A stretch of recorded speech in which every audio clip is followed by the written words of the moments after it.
ফিরছেন তারেক রহমান। আইন, রাজনীতি ও জাতির অপেক্ষা বাংলাদেশের রাজনীতিতে আবারও বড় আলোড়ন।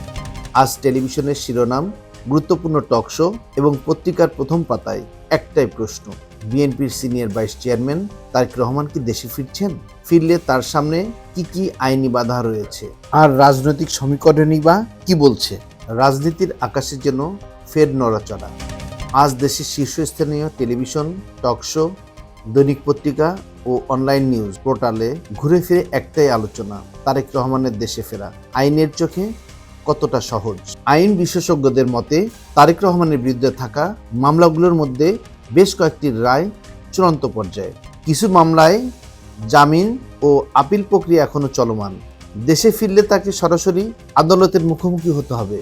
তবে আদালত ও বর্তমান রাজনৈতিক পরিবেশ অনুযায়ী আইনি সুযোগ পুরোপুরি বন্ধ এমনটাও নয়। আইনজীবীরা বলছেন, আইনগতভাবে দেশে ফেরার পথ খোলা আছে, কিন্তু তা সহজ নয়। রাজনৈতিক বিশ্লেষকদের মতে, তারেক রহমানের ফেরা মানেই বিএনপির নেতৃত্বে বড় পরিবর্তনের ইঙ্গিত।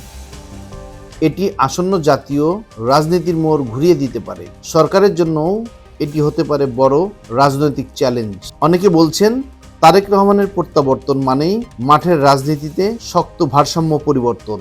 দেশের রাজনীতিতে আবারও যেন অপেক্ষার প্রহর গোনা শুরু। আর তার ফেরা বদলে দেবে কি বাংলাদেশের রাজনীতির মানচিত্র? সরওয়ার জাহান, ভয়েস বাংলা, ঢাকা।